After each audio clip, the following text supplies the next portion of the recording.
అన్నాడు. ఆ మాట అన్నాడంటే పని యొక్క ప్రాముఖ్యత ఏంటో చూడండి. అక్కడ అంతకందవా ఈయన పాతేసారండి రా అన్నాడు. చచ్చిపోయాడు. అట్లా నడిచినాయి అప్పుడు సంఘాలు. మళ్ళీ అలాంటి ఉద్యోగాన్ని దేవుడు పంపించాలనేది నా ప్రార్థన. మేము కూడా అలా తయారవ్వాలి. శక్తి ఉంది. కిక్కురు మంటలా పాతేసిరమ్మంటే పాతేయడానికి వెళ్ళిపోయారు. అలా ఉన్నాడు దైవజనుడు. మన సంఘ బిడ్డలు కూడా వచ్చారు ఆయా ప్రాంతాల నుండి. నేను మీతో మాట్లాడదాం అనుకుంటున్నా ఈ రాత్రి. మీరు సేవకునికి ఎదురు చెప్పే కాడకు వస్తే ఇంకా సేవకుడు ఏం పని చేస్తాడు? ఎట్లా పని చేస్తాడు చెప్పండి. సేవకుడు అసలు సేవకు పని చేయడు అనుకోండి. అయ్యా నువ్వు సేవకు పని చేయవు అని చెప్పాలి. కూర్చొని చెప్పాలి. సేవకు నువ్వు పని చేయవు అని చెప్పాలి.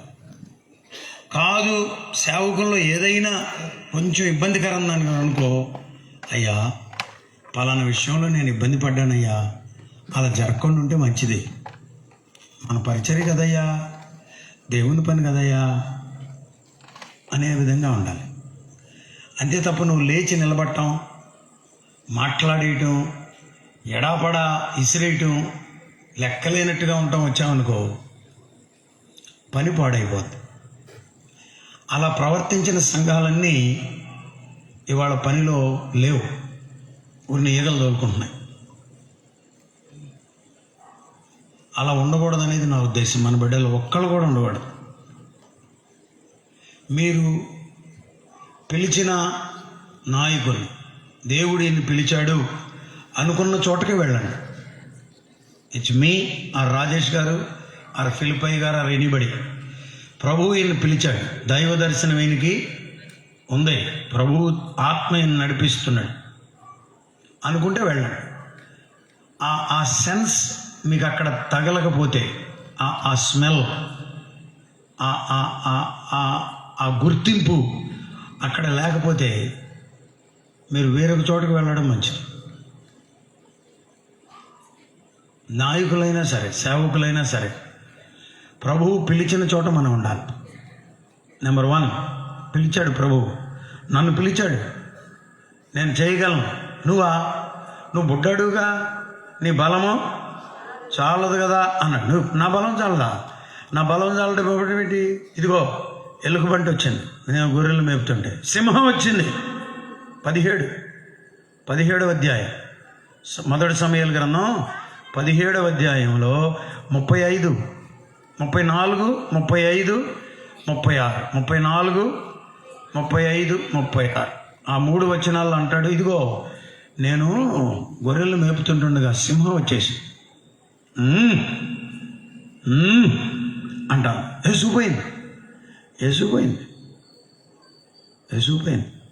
వేసుకుపోతా ఉంది. అప్పుడు పరిగెత్తా. సేవకులు కూడా వినాలి. మనం పరిగెత్తడానికి ప్రభువు మనల్ని పిలిచాడు. మీరు కొంచెం రెస్ట్ తీసుకుని ఫస్ట్ గారు, మీరు మరీ బలహీనంగా ఉన్నారు అంటారు వీళ్ళు.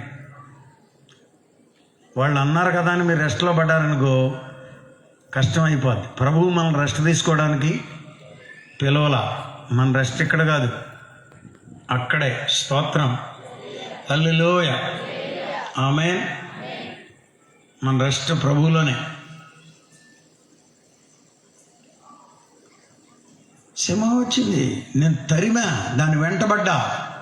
అంటే దీని అర్థం ఏంటంటే సింహం కన్నా ఫాస్ట్గా పరిగెత్తాడనేగా. సింహాన్ని అందుకోగలిగాడు, తరిమాడు. ఇక అదంట నా వల్ల అయ్యేదట్లేదురా బాబు, ఇంకా నా ఎంట పడుతున్నాడు. పరిగెత్తి సింహం తెలుసు ఎంత పరిగెత్తగలదో. పరిగెత్తి ఇక ఏమీ చేయలేక చెప్పండమ్మా దాన్ని వదిలేసిందంట. దాన్ని అంత పరిగెత్తడానికి ప్రభువు మనల్ని పిలిచాడు. అపొస్తలుల కార్యముల గ్రంథంలో ఫిలిప్పు కూడా పరిగెత్తి రథం మీద ఎక్కి సువార్తను అందించాడు. పరిగెత్తడానికి ప్రభువు మనల్ని పిలిచాడు. నేను కూడా ఇప్పుడు అక్కడ నేను వెళ్ళిపోవాలి బాబా అంటున్నా, మరి తప్పదు, కూర్చోబెట్టారు. అక్కడ నుండి వచ్చేస్తేనేమో వాళ్ళతో మాట, ఇక్కడికి రాపోతేనేమో వీళ్ళతో మాట. ఇప్పుడు నాకున్న పరిస్థితి ఏంటో చెప్తాను, ఒక్క మాట వినండి. అందరు చెప్పే సలహా ఏంటంటే, పాస్టర్ గారు మీరు రెస్ట్ తీసుకోవాలి. ఎప్పుడు? మా మీటింగ్ అయిపోయినాక. మా మీటింగ్ వరకు రండి, ఆ తర్వాత మీరు రెస్ట్ తీసుకోండి. ఇక మిగిలిన వాళ్ళు అవన్నీ ఎక్కడ చేస్తారులేండి, మీరు మా వరకు వస్తే చాలు, అంతేనా? నెంబర్ 1, దేవుని పిలుపున్న సేవకుడు మనకు అవసరం, నాయకుడు మనకు అవసరం. 4 పిల్లర్స్ చెప్తాను నేను త్వరగా. నెంబర్ 2 ప్రార్థించే బిడ్డలు మనకు అవసరం, ప్రార్థన చేసే బిడ్డలు అవసరం. చూడండి ఆ వచనం ఎక్కడంటే, అది లోకాసు వార్త. దేవునికి స్తోత్రం. లోకాసు వార్తలోకి రండి. దేవునికి స్తోత్రం. 2వ అధ్యాయం, లోకాసు వార్త 2వ అధ్యాయము చూడండి. మరియు ఆషేరు గోత్రికురాలును సమూయేలు 36 నుండి 38 వరకు చదువుతున్నారు. చూడండి. మరియు ఆషేరు 2వ అధ్యాయం లోకాసు వార్త. ఆషేరు గోత్రికురాలును పనూయేలు కుమార్తె అయిన అన్నాను ఒక ప్రవక్తి ఉందంట. ప్రవక్తినులు ఉండొచ్చా? ఈ మధ్య నేను స్త్రీల గురించి బోధిస్తున్నా. ఇక్కడికి వెళ్ళినా ప్రవక్తలే కాదు, ప్రవక్తినులు కూడా ఉన్నారు. ప్రవక్తి, ప్రొఫెటెస్. వింటున్నారా? ఎవరమ్మాయి అంట? పనూయేలు కుమార్తె. చదవండి పాస్టర్ గారు. ఉండెను కన్యాత్వము మొదలు 7 ఏండ్లే చేసిందంట. 7 ఏండ్లు పెనిమిటితో సంసారము చేసి బహుకాలము గడిచినదై 84 సంవత్సరాలు. ఎన్నేళ్ళు? 84 ఏళ్ళు విధవరాలై ఉండి, ఎవడో తిక్కలోడు రాశాడంట, భర్త చనిపోతే, చెప్పండి అమ్మా, వెంటనే అమ్మాయి కాళ్ళు చేతులు కట్టి ఆడితో పాటు ఈ అమ్మాయిని తగలేయాలని. మళ్ళా ఏమన్నా పిచ్చ గ్రంథాల్లో కాదు, రాజ్యాంగంలో రాసి పెట్టాడు. హలో, ఇటు చూస్తున్నారా, అటు ఇటు చూస్తున్నారా? అదే రాజ్యాంగం. మనకు కొత్త రాజ్యాంగం వచ్చేటంత వరకు వాళ్ళు రాసిందే రాజ్యాంగం. భర్త చనిపోవటం ఏంటి? వానితో పాటు ఇప్పుడేమో దిక్కులేక వాళ్ళకి చీరలు పెట్టకొస్తున్నారు ఈ బ్యాచ్ అంతా. వీళ్ళు అప్పుడు ఏం చేశారు? కాళ్ళు చేతులు కట్టి సితిమంతుల మీద పడేసి, అసలు ఏమిటి అనుకున్నావు, అది పసుపు కుంకుమలతో వెళ్ళిపోవడం అంటే మామూలు సంగతి కాదన్నారు. ఎంత ఘోరం! అందుకే 1927 అనుకుంటా, 1937లోనో డిసెంబర్ నెల 25వ తారీఖున అంబేద్కర్ గారు ఆ రాజ్యాంగాన్ని నడి బజార్లో నిప్పిపెట్టి కాల్చారు. అది మామూలు సంగతి కాదు. ఇవాళ ఉన్న రాజ్యాంగానికి ఎవడన్నా నిప్పెడితే తీసుకెళ్ళి లోపల పడేస్తారు. అంటే ఆయన కాల్చాడంటే దానికి ఒక అర్థం ఉంది. అరే, భర్త చనిపోతే ఆడపిల్లలను తగలబెట్టం ఏంటిరా? అరే, ఇదేం సంస్కారం రా నాయనా? ఆడపిల్ల రొమ్ముల మీద మీరు పన్నేస్తున్నారంట, ఇదేం సంస్కారం రా నాయనా అని ఊరికే తగలబెట్టలా. అందులో తగలబెట్టడానికి 100 కారణాలు రాశాడు ఆయన. అందుకే కొత్త రాజ్యాంగం ఇచ్చింది. కొంతమంది ఈ మధ్య మళ్ళా మాకు అది కావాలి, పాత రాజ్యాంగమే కావాలని ఊగిపోతున్నారు. మీరు ఊగినంత తేలిక కాదు ఇది. ఇక్కడ వినండి, బాగా వినండి. ఇక్కడ ఒక సహోదరి ఉంది, 7 ఏండ్లు కాపురం చేసిందంట, కన్యాత్వము మొదలుకొని. సంసారం చేసిన తర్వాత మరి ఏం జరిగిందో తెలియదు, ఆయన చనిపోయాడు. ఇప్పుడు 84 ఏళ్ళు విధవరాలుగా ఉందంట. బో, చెప్పండి ఏంటది? 84 ఏళ్ళు. చెప్పండి అమ్మా, ఇద్దరు మీకే కాదు మాకు వస్తుంది. చెప్పండి. 84 ఏళ్ళు భర్త లేడు, కానీ దేవాలయాన్ని కాచుకొని విడువక ఉపవాస ప్రార్థన. రెండవ పాయింట్ ఏంటి? నెంబర్ 1, దేవుని పిలుపున్న వాళ్ళు కావాలి. రెండవది, విడువక ప్రార్థించే బిడ్డలు కావాలి. భర్త లేకుండా ఆమె ప్రార్థించింది, భర్త ఉండి కూడా బహుయోగ్యంగా ప్రార్థించే బిడ్డలు అనేకులు ఉన్నారు. భర్త ఉండి కూడా, భార్య భర్తలు ఇద్దరు కలిసి ప్రార్థించే బిడ్డలు ఉన్నారు. సంఘం నడుస్తుందంటే, ఇంతంత మీటింగులు జరుగుతున్నాయంటే, రెండవదిగా ప్రార్థించే బిడ్డలు కావాలి. నమ్మకంగా చెప్పండి, ఎట్లా? గంటలు తరబడి ప్రార్థించేది ఒక కృప. చూసారా? కొంతమంది అచ్చంగా అదే పని మీద ఉంటారు, అది అందరికీ దొరికే యోగ్యత కాదు. వింటున్నారా? అటు ఇటు చూస్తున్నారా? చెప్పండి, ఏం చేయాలి? ప్రార్థించే బిడ్డలు. ఇదంతా పెద్ద వ్యవస్థ కదా. ప్రభువు వలన పొందిన దానిని నేను మీకు అప్పగించుచున్నాను. మన పూర్వీకులు ఈ గొప్ప పనిని మనకు వెలిగించి అప్పగించి వెళ్ళారు. ఇటు చూడాలి అందరూ మీరు ఇటు. ఇప్పుడు కొంతమంది పెద్ద పెద్దోళ్ళు బయలుదేరి, చెప్పండి ఎవరు? చెప్పండి అమ్మా. పెద్ద పెద్దోళ్ళు చెప్పండి ఎవరు? వాళ్ళు ఈ దీపాన్ని ఇదిగో అని ఊదేద్దామని చూస్తున్నారు. మూతులు కాలిపోతాయి, పెదాలు పెట్లిపోతాయి, జుట్టు కవురుకుపోతాయి. ఈ దీపం జోలికి రమ్మనకండి. ఇది ప్రార్థనా దీపం. దేవునికి స్తోత్రం. దీని వెనుక దేవుని పిలుపు అనే శక్తి ఉంది. సంఘము వెనుక, దీని వెనుక అనేక మంది ప్రార్థన. ఒక రోజా 2 రోజుల 84 ఏళ్ళు చేసిందంట ప్రార్థనలో, ఉపవాసాలు. ఏం చేసిందంటారు అనుకుంటున్నారా? అదే పోరాటం. దేవుని సంఘం నడుస్తుందంటే, పరిచర్య నడుస్తుందంటే, పేపర్లు వేసేవాళ్ళు పేపర్లు వేస్తుంటే, బ్యానర్లు కట్టేవాళ్ళు బ్యానర్లు కడుతుంటే. అసలు ఈ మధ్య ఒక టీంని పెట్టారు అయ్యగారు. వాళ్ళకి రెండో పని లేదు, నీళ్ళు కొట్టడం, గీకేయటం. ఏటయ్యి మనం వేసిన పేపర్లు అంటే, యేసయ్య రక్షకుడు, యేసయ్య విమోచకుడు, యేసయ్య సజీవుడు, యేసయ్య ఈ నామములో రక్షణ ఉంది, ఈ నామములో పాపక్షమాపణ, ఈ నామములో విమోచన ఉంది, రండి వినండి రక్షణ పొందండి, క్రీస్తు సువార్త సభలని మనం పేపర్లు వేస్తుంటే వాటినేమో చెప్పరండిరా. అరే నీళ్లు కొట్టి గీరేస్తున్నారు. విజయవాడలో కొంతమందిని పెట్టారంట. ఈ మాటలు చెప్తున్నానని మా ఫేస్బుక్ కూడా ఆపేశారు. ఇప్పుడు మీరు ఇల్లీగల్గా మాట్లాడుతున్నారు అని. మా ఫేస్బుక్లోను మా ఫేసులు కాదు మీరు ఆపాల్సింది. ఆ సారాయి దుకాణాలు ఆపండి, ఈ బెల్ట్ షాపులు ఆపండి. పిల్లల్ని హింసించి పాడు చేస్తున్నాయే మీరు, పైకేమో విమల పొట్లాలు, 555లు, పాన్ పరాగులు ఆపేసామని చెప్తున్నారు. దొంగల్లారా మీరు ఆపలా, మీరే అమ్మిస్తున్నారు. అందులో నుండి మీరు కట్నాలు తీసుకుంటున్నారు, కానుకలు తీసుకుంటున్నారు, లంచాలు తీసుకుంటున్నారు. మీకు శ్రమ, మీకు శాపం. మీరే ఆపినట్టే ఆపుతున్నారు.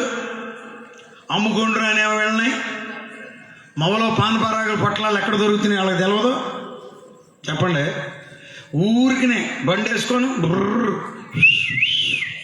ఇలా మమ్మల్ని బెదరేయటానికి, ప్రార్థనకి వెళ్ళి వచ్చే వాళ్ళని బెదరేయటం ఏంటారా మీరు? పాన్పరాగలు అమ్మేవాళ్ళని, సారాయి పొట్లాలు అమ్మేవాళ్ళని, సారాయి కాసేవాళ్ళని, వాళ్ళని బెదరేయాలి. 84 ఏళ్ళు ప్రార్థనా పరులైన బిడ్డలు ఈ రాత్రి మాకు కావాలి. హల్లెలూయా. నువ్వు ఎక్కడున్నావు ఈ 4 పాయింట్లలో గుర్తుంచుకో. నంబర్ 1, దేవుని పిలుపు అందరికి దొరకదు. అది ప్రభువు పిలిచాడు అంటే, ప్రభువు పిలిచి you need to respect the God's call.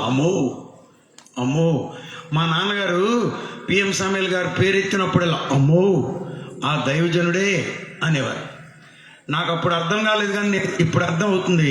నేను అనుకోవడం ఆ పేరంటేనే ఆయనకి ఒళ్ళు జలధరిస్తుంది అంటారుగా, గగురు పొడుస్తుందేమో, అమ్మో భయం వస్తుందేమో. కారణం ప్రభు ఆయనను పిలిచాడు. ప్రభు ఆయనతో కూడా ఉన్నాడు. సహస్రాధిపతులు అట్లా చూస్తున్నారు ఆయన వైపు. వినండి మీరు, ఇక్కడ వినండి, ఇక్కడ తిరగరా. సైన్యాధిపతులు ఆయన చూస్తాం. అమ్మో, సౌలు బెత్తరపోయి చూస్తున్నాడు. ఇక మన అక్కల సంగతి అయితే తెలియదే ఉంది. ఆడవాళ్ళు, అక్కళ్ళు, సిస్టర్స్. సౌలుకేమో 1000, దావీదుకేమో ఇక వాళ్ళు మొదలెట్టారంటే దేన్నైనా తిప్పేస్తారు, పడగొడతారు, ఎక్కిస్తారు. వాళ్ళే. దేవునికి స్తోత్రం. నంబర్ 2, ఎన్నేళ్ళు చెప్పండి?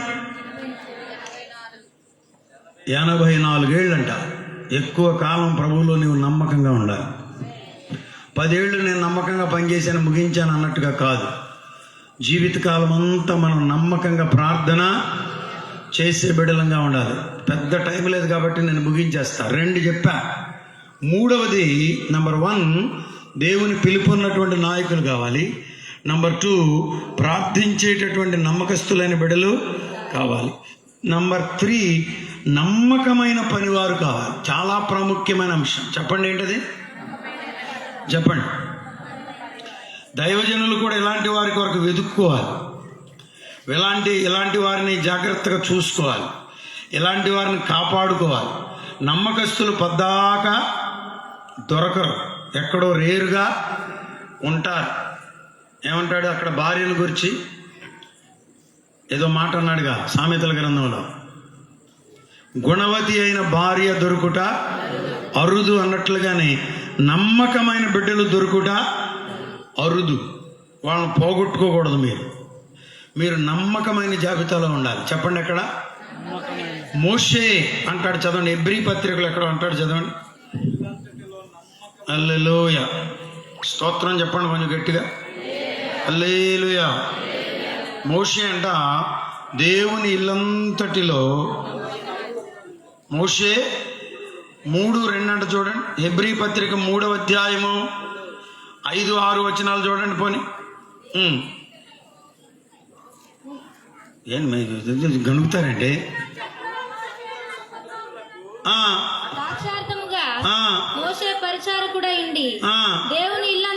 దేవుని ఇల్లంతటిలో కొన్ని విషయాలు చెప్తాను, కొన్ని మీరు వినాలి. ఇది విడి చూడండి.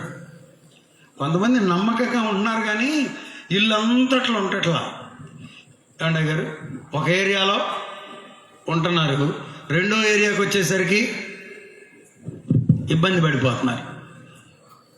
ఇల్లంతటిలో నమ్మకంగా ఉండాలి. ప్రతి పనిలోనూ నమ్మకంగా ఉండాలి. మాకు కొంతమంది విశ్వాసులు ఉన్నారు, మా బిలీవర్స్. వాళ్ళు ఏం చేస్తారంటే, ఫిలిప్ గారు ఉన్నారనుకో, నంబర్ 1గా పనిచేస్తారు. లేకపోతే అట్ట కాదు, ఎట్ట చెప్పానా, పోనీ పరిశుద్ధరాజు ఉన్నాడు అనుకో, నమ్మకంగా పనిచేస్తాడు. నేను అటు వెళ్ళంగానే ఫిలిప్ అన్న వచ్చాడు అనుకో, ఫిలిప్ అన్నగా పర్లేదు నడు అని పోతారు. అంటే నేనుంటేనే పని చేస్తారు, ఆయన ఉంటే చేయరా. పోనీ ఇంకొక రకంగా చెప్పనా, మమ్మీ ఉన్నారనుకో, మమ్మీ చెవులు తిప్పుద్దుగా పని చేస్తాను. అదే ఇప్పుడు మమ్మీ లేరనుకో, సారేగా నడు పర్లేదులే. చూసారా, అది నమ్మకత్వమా?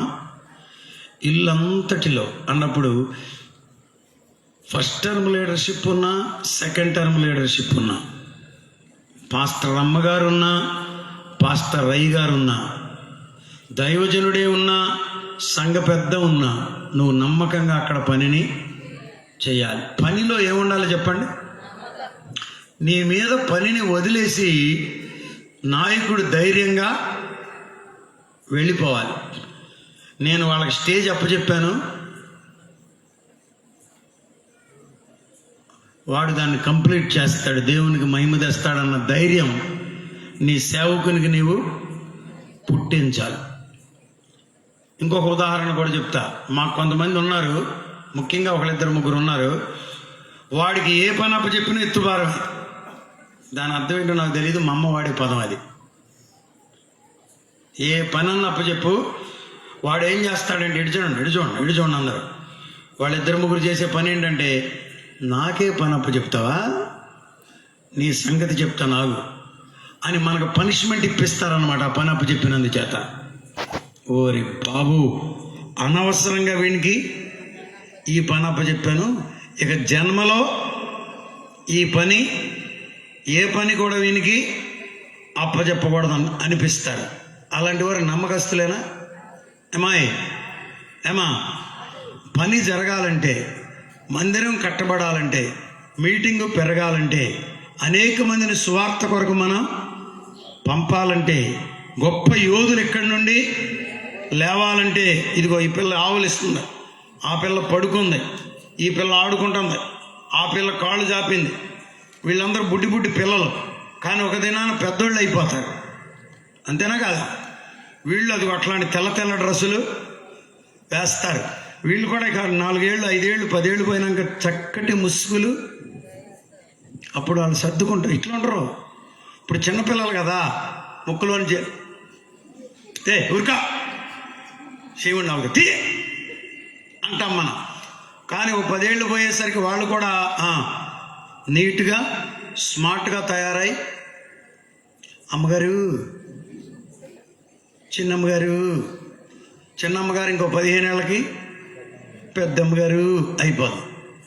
వీళ్ళందరినీ యోగ్యమైన బిడ్డలుగా, చిన్నమ్మలుగా, పెద్దమ్మలుగా, దైవజనులుగా, మిమ్ములను, మీ పిల్లలను ఏమండి ఇంజనీర్స్గా, డాక్టర్స్గా, గొప్ప యోధులుగా తయారు చేయడానికి సంఘం పాటుపడుతుంది.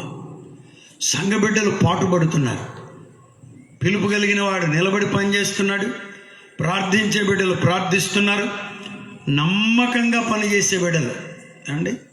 ఇప్పుడు ఐపీసీ పరిచర్యలు కానీ, హోసన్నా పరిచర్యలు కానీ, మన్నా పరిచర్యలు కానీ, చెప్పండి ఇంకా కొన్ని, హెబ్రోన్ పరిచర్యలు కానీ, జిఎఫ్ఏ పరిచర్యలు, CSI, RCM, Roman Catholic, LEF పరిచర్యలు కానీ, బ్యాప్టిస్ట్ పరిచర్యలు కానీ, ఎంత గొప్ప సేవ చేసినాయి అంటే, వెనకుండి కొంతమంది వెనకుండి వాళ్ళు ప్రాణాలు పెట్టేశారు. తెలుసా ఈ సంగతులు మీకు? చినుకులు పడుతున్నాయి. అక్కడ పరిచర్య చేసే కుర్రోడు జూనియర్ పాస్టర్ వెళ్ళిపోయాడు. మైక్ పెట్టే ప్రయత్నం చేస్తున్నాడు. అక్కడ ఏదో అంటే తగిలిచ్చాడు, మరి అక్కడ పెట్టాడంట. కరెంట్ రాలా, వర్షం కదా, కరెంట్ రాలేదని కొట్టే ప్రయత్నం చేశాడు. అక్కడే ప్రాణం పోయింది. తెలుసా ఈ సంగతి మీకు? ఒక గొప్ప దైవజనుని దగ్గర ఆ రోజు వెళ్ళా నేను, సమాధి కార్యక్రమానికి వెళ్ళా. ఆ దారిలో రోడ్డు పక్కనే కట్టారు సమాధులు. ఎప్పుడు వెళ్ళినా గుర్తు చేసుకుంటా. 10 ఏళ్ల తర్వాత ఆ పాస్టర్ గారు ఏమన్నాడు తెలుసా నాతో? అంటే ఆ పెంచి పెద్ద చేసి పరిచర్యలో పంపిన పాస్టర్ గారు ఆ కుర్రోడు పేరేంటో నాకు గుర్తులేదు, శ్రీకాకుళం రోడ్డులో పాతి పెట్టబడ్డాడు. తిమోతినో నేను అయిపోయాడు.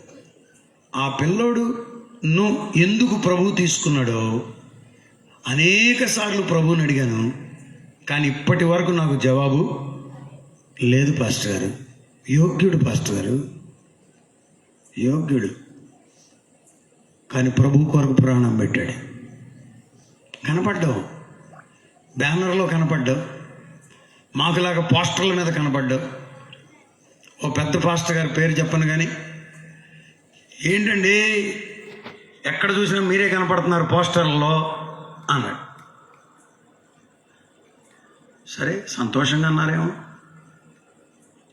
కానీ కనబడిన వాళ్ళు, వినబడిన వాళ్ళు ఎంతోమంది దేవుని పనిలో ఉండి మీ బిడ్డలను కడుతున్నారు. మీ బిడ్డలు ఇక్కడ ఉన్నారంటే వాళ్ళ జీవితాలు కట్టబడుతున్నాయి. ఇస్త్రీ ఎలా వేయాలో నేర్పిస్తున్నాం, గ్లాస్ ఎలా పెట్టాలో నేర్పిస్తున్నాం, సేవకుడు భోజనం చేస్తుంటే చేతులు కడిగించాలని నేర్పిస్తున్నాం. ఎన్నో విషయాలు విధేయత బోధిస్తున్నాం, నేర్పిస్తున్నాం. దైవజనులు కనబడితే, పెద్దలు కనబడితే, విశ్వాసులు కనబడితే, పరిచర్య జరుగుతుంటే మోకరించినట్లుగా నేర్పిస్తున్నాం. ఈ పిల్లలకండి,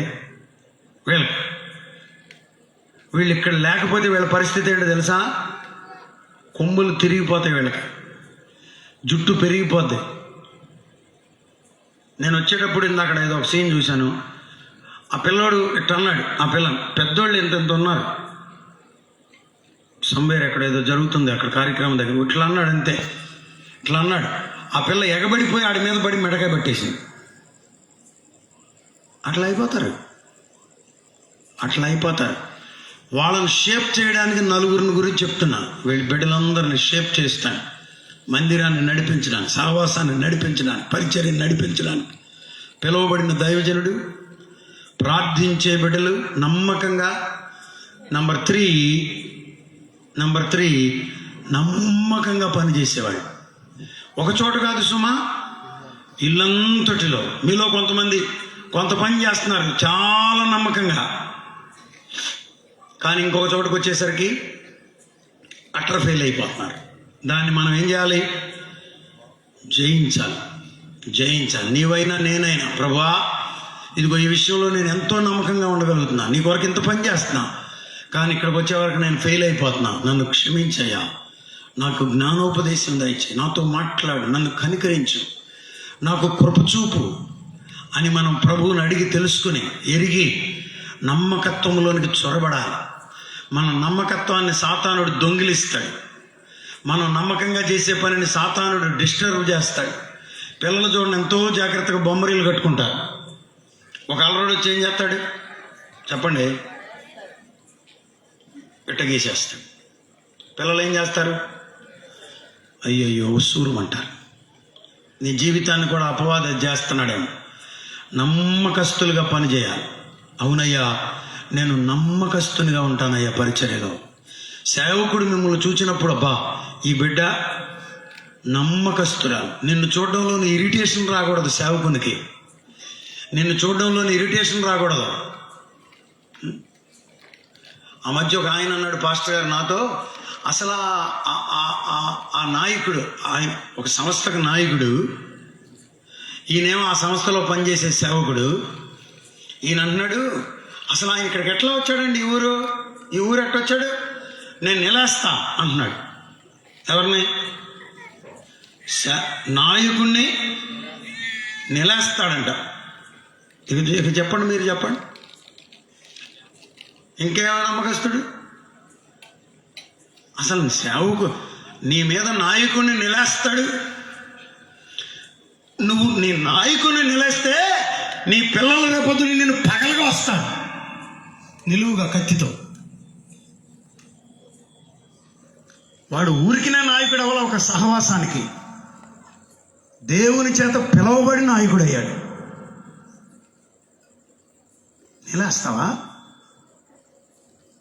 నిలేస్తావా? నీ ఎక్స్పీరియన్స్ అది